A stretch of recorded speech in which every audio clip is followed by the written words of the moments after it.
Hello po mga kananay, nandito na naman si Amalia, ang inyong lingkod.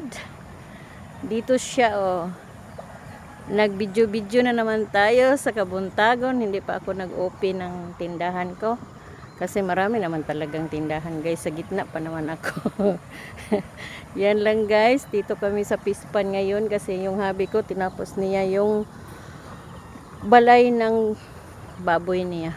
Kasi magbuhi siya dito ng baboy. Kasi pag doon sa amin, marami namang sa amin. Pero ang problema, marami ng kapitbahay. Alam mo na. Kaya dito na lang kami sa Pispan magbuhi ng baboy.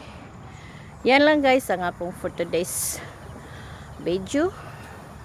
And another day and another vlog. Daghang salamat sa inyong lahat, sa inyong support and like and share guys para makatulong tayo sa isa't isa. And bye bye. God bless you all. Thanks for watching.